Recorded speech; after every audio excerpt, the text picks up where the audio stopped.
Hi everyone, welcome back to another Pokemon trading card game video, and today we're going to have probably the most confusing match ever. On your left you have Mikel, and on your right you have Mikel. Now the one on the right is the Mikel that I have featured in several of my other videos. One on the left is a Mikel who I don't think I've featured yet. Mikel on the left is playing a Fairy deck, and Mikel on the right is playing an YvelToad deck. Yeah, this ought to be fun. Now, this video was recorded a few weeks ago, long before Roaring Skies was released, and even if it was recorded this most recent weekend, Roaring Skies is not yet tournament legal, so yeah, so this is probably going to be one of the last times that you'll see these kinds of decks completely unaltered with Roaring Skies cards. Let's see. Well, YvelToad Seismitoad is just a really big deck. It seems ever since Darkrai came out in Dark Explorers, people have been really trying to make dark decks work, and, well, they're really powerful. They've won Nationals, they've won Worlds, all over the place. They've placed extremely high in all sorts of tournaments all over, even recently. So, yeah. And then Fairy is just a really big deck. I'm not sure exactly what variant Mikel is playing. It could be Gardevoir. No, it looks like it's just Florges. It looks like Mikel on the right started with an YvelToad, the one with Oblivion Wing. I'm sorry about the glare. Once again, this is beyond my control. I really wish I could do something about it, but oh well. We do see him drop the Jirachi and grab the Juniper with it. I should also mention that since I'm moving soon, I really don't know how many more of these videos I'll be able to make, just because I don't know any of the tournament organizers down at where I'm moving at. I don't know any of the local leagues, stuff like that. I don't know if I could get permission to record matches and stuff. I'll definitely try, but just know that there may not be many of these left. It's always a possibility. So we see the Darkrai hit the bench, the Laser, the Verbank City Gym, and we see the Wonder Energy go on to Florges. Wonder Energy provides a Fairy Energy and gets rid of special conditions. So now that Florges is no longer paralyzed, not paralyzed, asleep, or, well, I think he flipped heads for sleep anyway. Wait. For some reason, this Wonder Energy, I forgot what Wonder Energy does. I'm kind of upset now. Anyway, I'm not exactly sure whose turn it is. We just saw... Oh, you know what? Mikel used lead. That's why he drew a card. Now it's the other Mikel's turn. I told you this would get confusing. So, we see the... I guess the poison is still there. For the life of me, I can't remember what Wonder Energy does. I guess it doesn't remove special conditions. I guess that much we know now. It doesn't provide less retreat, does it? I don't think so. I don't know. I'll figure it out later. Maybe it cannot be touched by special conditions once it's attached. Probably not. I don't know. I'll figure it out later. Anyway, we see...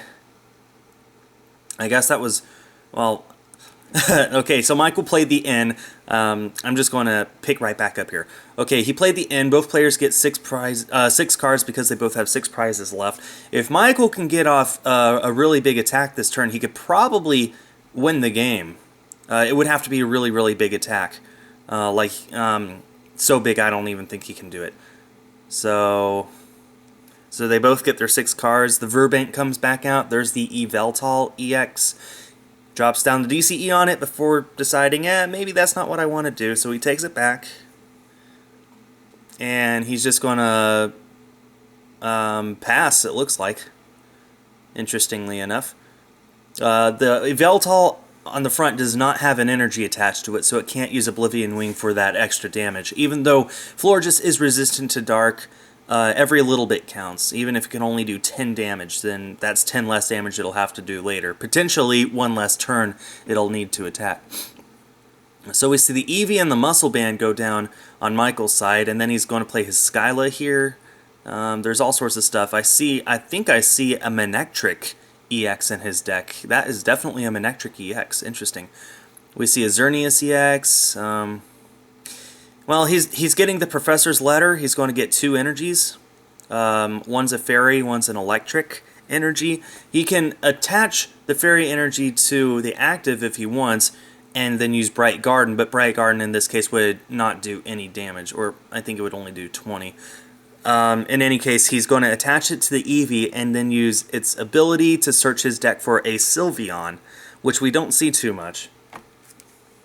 And, well, that's one more fairy Pokemon on his bench, so I think lead does 20 times number of fairy Pokemon on your side of the field, so right now, not lead, Bright Garden, wow.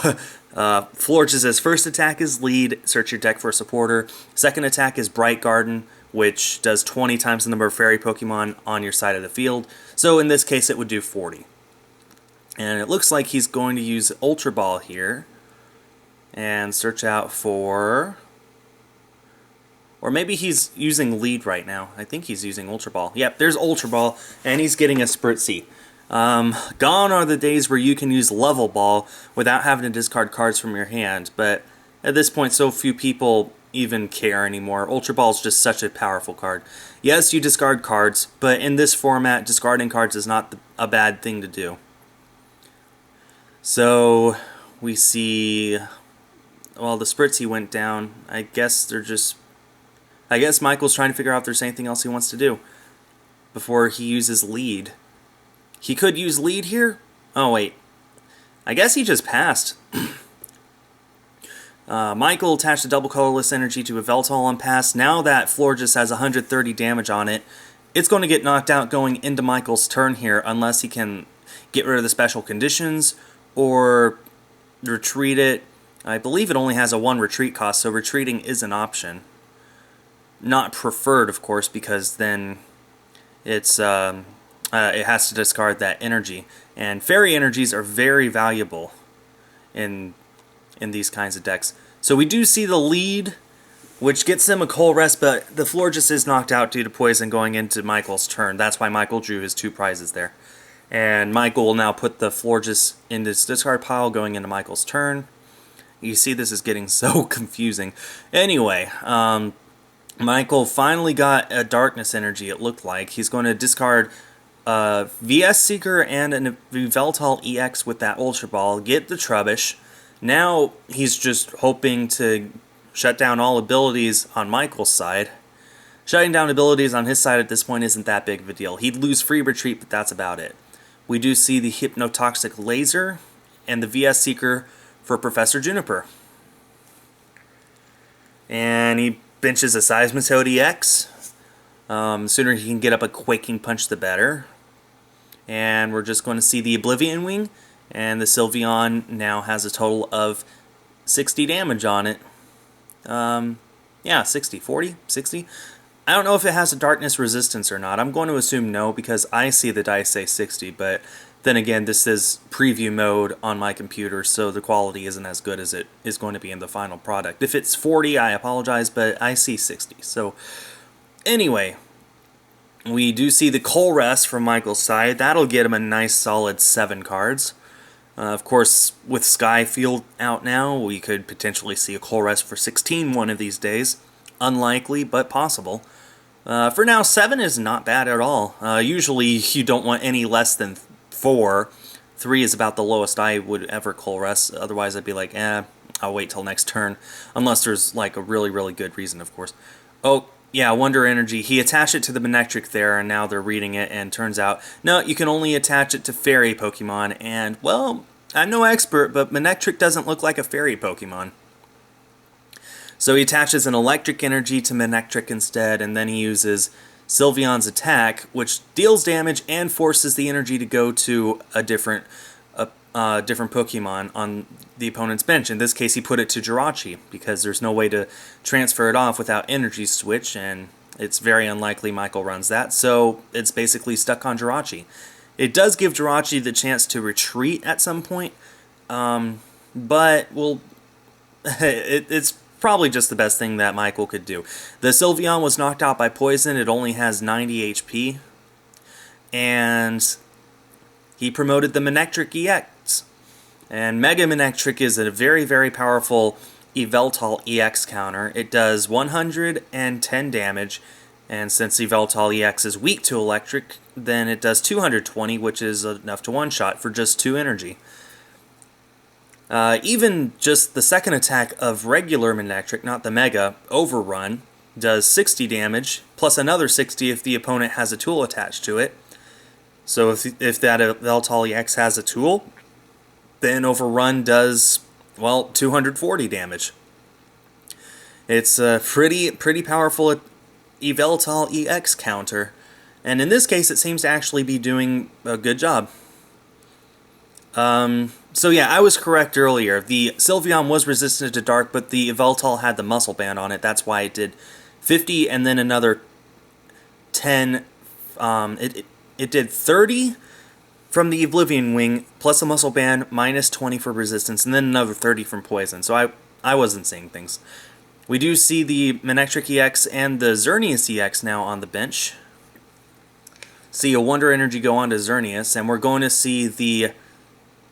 Oh man, what's the first attack called? Is the first attack Overrun? No, yeah, the first attack is Overrun, the second attack is Assault Laser. The first attack, Overrun, does 20, and then 20 to each of to one of the bench Pokemon. So in this case, he just targeted down the Jirachi, and that was enough to knock out the YvelToad. Michael finally took a prize, but Michael is ahead on prizes here. He has put 3 prizes as opposed to Michael's 1, and we see the YvelToad EX come out, and I believe Evil Ball here is enough for a knockout, and we're actually going to see the Y Cyclone. Interestingly enough. That YvelToad EX does not have a tool attached to it, so at most here, Assault Laser will only be doing 120. No, plus the Muscle Band. So I believe Muscle Band is... I can't remember if it's before Weakness and Resistance or after. I'm pretty sure it's before. So in this case, it would do a maximum of 160. Not enough for a knockout. So we do see another Colress here from Michael's side. We see the Roller Skates, the tails on that. That would have been a nice, solid 3-card draw. We see an Electric Energy go down on the Manectric EX, and a Swirlix go down. Must be hoping to get that Aromatisse. We see the Escape Rope. Up goes the Garbodor, and up goes the other Manectric. And Manectric here can... deal, well, it only has 1 energy attached to it, so at most we can only see Overrun, and that's exactly what happens. 20 to the Garbodor, and now the Jirachi on the bench has 40 on it. And we see the Juniper from Michael's side, and if I believe the Garbodor has a Float Stone on it. It's kind of hard to tell because of the glare, but I think it's a Float Stone. It must be a Float Stone. So, yeah, it was in fact a Float Stone. So up goes the Seismitoad EX with the Quaking Punch. Now all items are shut off, or rather, Michael cannot play any items. They're not shut off per se. If there was, say, a Spirit Link on one of the Manectrics, it would still work just fine. But he can't play any items from his hand. So we do see the Colress again. Colress is definitely coming in handy, and that'll give him a nice 8 cards. And from that, he could probably use an energy. He tried to use the enhanced hammer there. Doesn't work, it's an item. So we see the double colorless energy go on to Manectric, and we're going to see the Assault Laser for 60. There's a Lysander for the other Manectric, and a Quaking Punch here will knock that out, I believe. And it does. There's the Float Stone on Seismitoad. And there is the Quaking Punch on Manectric. Now Michael is down to 1 prize as opposed to Michael, who still has 5 that he has to worry about. So he can use the Assault Laser here. It will knock out the Seismitoad, but then YvelToad EX can just come in and use Evil Ball for knockout. At this point, I think Michael is going to use his Professor Sycamore. He can at least get this down to a really close game. I believe he would be down to 3 prizes. He's going to attach an energy to that Xerneas on the bench. And an Assault Laser will knock out the Seismitoad, and that's what he's going to do. And then the YvelToad EX comes up. Oh, actually, the Garbodor goes up. There's the Muscle Band, double colorless, and just to set up the YvelToad EX. So I hope you all enjoyed this video. Like I said, there should be at least a few more coming up, hopefully with Roaring Skies. Thanks everyone for watching, and stay tuned for more.